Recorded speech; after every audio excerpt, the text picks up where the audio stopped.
So, syempre, dahil ganyan naman ang aking pagsunod kay VP Sara, kung sabihin niya na dahil po kaunti ang mga abogado at mas gusto niyang lahat dayuhan, ay nako, I will bow to it. No? Alam niyo po, bukod sa sinabi ni... Sabi ko nga sa iyo, dito pa lang sasabi niya, ngayon nga lang ako sumunod kay Sara, kahit meron siyang mga gusto na ayaw ko kasi nakakatakot. Dito pa lang nilaglag na ni Roque. Meron daong gusto si Sara na hindi sang-ayon si Roque kasi nakakatakot.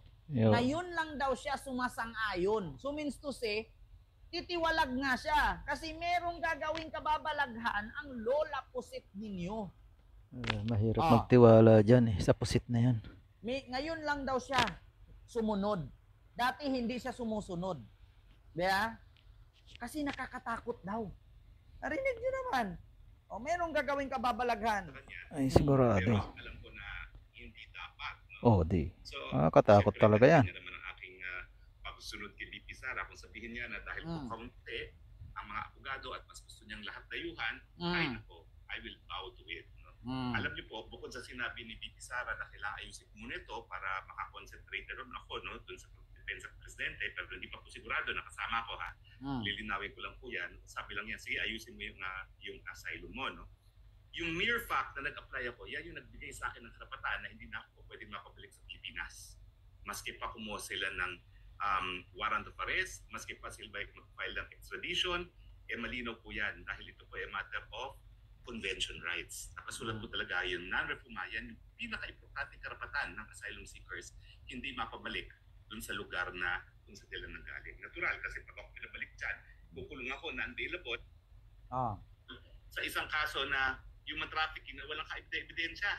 Hindi ko po ebidensya lang nila. Unang-una, sinamahan ko si Cassandra Ong sa PAGCOR. Pangalawa, yung pangalan ko nasa isang papel na legal daw ako. Bakit ikaw umuwi at depensa mo ang sarili mo? Bakit mo sinamahan doon sa PAGCOR?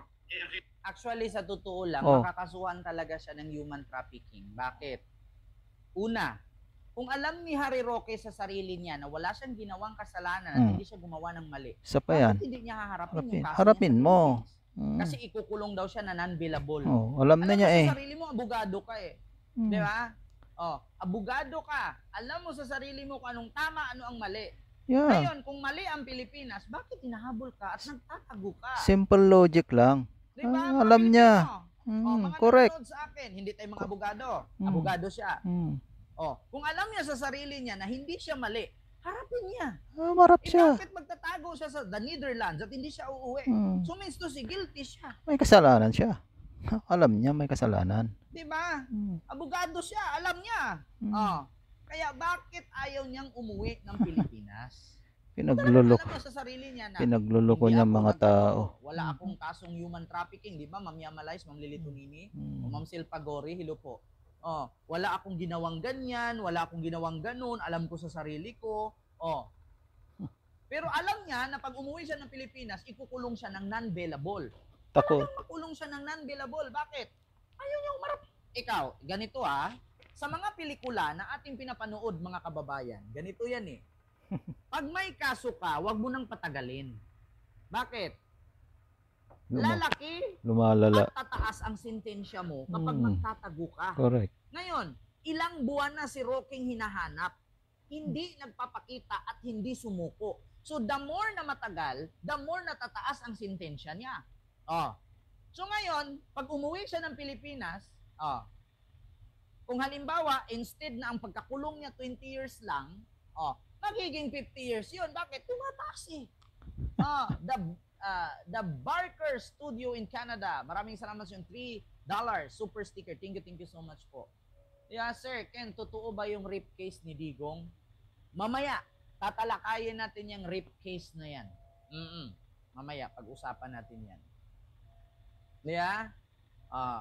Yun ang katotohanan, mga kababayan.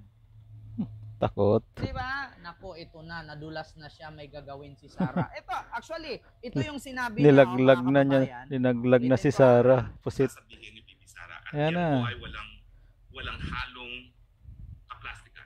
Kita mo? Kita nyo nga, sumunod ako sa kanya sa Unity. Ano nangyari? So, pakinggan nyo. Susunod ako kung ano ang sasabihin niya sa akin. Bagamat, nung nag-usap kami, sabi ko kasi minsan nakatakot ako sa iyo kaya minsan may mga gusto kang gawin na sa tingin ko hindi ko sang-ayon, hindi ako makapagsalita, no? Hindi ko sasabihin madami ano na yan. siyang Pero ginawa ginawa eh, ko, yung ngayon lang pagmumura. na sumunod ako sa kanya. Pagmumura ni Pero, di ba? Lostay. Oh. Ngayon lang siya sumunod kay Sarah. Kasi minsan, Mike, nakakatakot na gagawin daw si Sarah na hindi niya sasabihin. Nakakatakot daw. So, ibig Ayan na. sabihin, meron na namang kababalagan na gagawin. Kung dati, nagurgur sa liig, nagpilay ng kamay, anong sunod gawin? Ala, Kunwari, mag-jogging siya. magpabaril. Kunwari, mag-jogging. Magpabaril yan. Tapos, may utusan, barilin siya sa tagiliran. Yun. Para ang sisihin, si Marcos. Ganyan na. Tama ba ako, mga kababayan? Correct. Advance ako mag-isip. Maari. Di ba ang sabi niya? Pag ako pinatay, may nakausap na akong killer. Patayin niya si ganyan. Yeah. Na pag ako namatay, patayin niya si Bongbong, Ayan na. si Lisa, at si Romualdez. Hindi natin alam, habang nag-jogging si Lustay, biglang may inutusan, sniperin mo ko, tamaan mo tuhod ko. Bakit? Pag natamaan ang tuhod, simpatya na naman ng taong bayan ang hahanapin nila. Ayan na. Nakulong ang tatay. Anong sabi? Dahil We kay lost TVN. our hero. Hindi umipik. Hindi umipik yung simpatya nila sa pagkakulong ni Duterte. Ngayon. Bakit? Wala na silang magawa. Hindi na makakauwi. Magi- Walang batas sa Pilipinas Mag-iisip na naman siya ng na panibago. makapagpauwi kay Digong. Ngayon, sa lumabas sa bunganga ni Harry Roque, Nilaglag na. na ngayon lang ako sumunod sa kanya. Kasi minsan meron siyang mga plano na nakakatakot na hindi ko nasang-ayunan. Yan na. Nakakatakot kasi. Narinig niyo naman. Diba? Merong plano. Ay, nako. May mga plano nga daw na nakakatakot. Ito. So, susunod ako kung ano ang sasabihin niya sa akin. Bagamat, nung nag-usap kami, sabi ko kasi minsan nakatakot ako sa iyo kaya minsan may mga gusto kang gawin na sa tingin ko hindi ko sang-ayon, hindi ako Aba? Minsan, nung nag-usap kami, sabi daw niya, minsan nga natatakot ako sa iyo kasi meron kang gusto na mga plano na hindi ako sang-ayon. Kaya, Sarah, ano to? Nilaglag. Harry Roque, nilaglag ka. Patay ka dyan. Ay, ulitin. Ulitin natin. Kasi nga, alam niyo naman ang kwento ng buhay ko, no? Talaga namang ako'y tagasunod ni Bibi Sara. Susunod ako sa sasabihin ni Bibi Sara. At yan po ay walang halong kaplastikan. That's true. Nakita nyo nga, sumunod ako sa kanya sa Unity. Ano nangyari? Parang langaw. Nasunod lang. Kung ano ang sasabihin niya sa akin. Bagamat, Sige. nung nag-usap kami, sabi ko kasi minsan nakatakot ako sa iyo kaya minsan may mga gusto kang gawin na sa tingin ko hindi ko sang-ayon, hindi ako makapagsalita, no? Hindi ko sasabihin ko ano yan. Pero hindi talaga. Diba? Minsan nag-usap kami. Natatakot nga ako kasi minsan meron kang plano na hindi akong sang-ayon, no? At hindi ako makapagsalita, pero hindi ko kasasabihin kung ano 'yan. So mismo sa statement ni Harry Roque, lumabas na minsan daw nag-usap sila ni Pusit na hindi siya sang-ayon at natatakot siya sa mga hakbang. Pero hindi niya sasabihin kung ano 'yun. Nako, patay. Harry Roque. Parang delikado ito, mga kababayan. Delikado ito. Nako, patay tayo nito Harry Roque. Gagawin na naman. Nilaglag.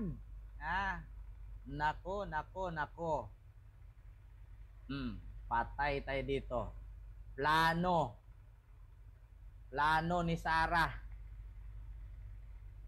Maliwanag pa sa araw, Sir Ken. Nako. Minsan kasi natatakot ako sa iyo Meron kang mga plano na hindi sasang-ayon sa akin. Kaya hindi ko nasasabihin kung ano 'yan. Nako, Harry Roque. Nako, Pangulong Bongbong Marcos. Mag-ingat. Kung sino ba ang nanood sa akin ngayon na taga Malacanang, ingat-ingat po kayo. Meron daw gagawing plano, natatakot daw si Roque. Minsan natatakot daw siya, pero hindi niya sasabihin kung ano 'yun. Lumalabas na sa bunganga ni Roque. Hindi naman po pwede na itakas ni Sara si Duterte doon. Hindi naman po pwede na lasunin ni Sara lahat ng mga bantay ni Digong doon. Kaya matatakot si Roque. Iba yun. Ibang takot ang ibig sabihin nun.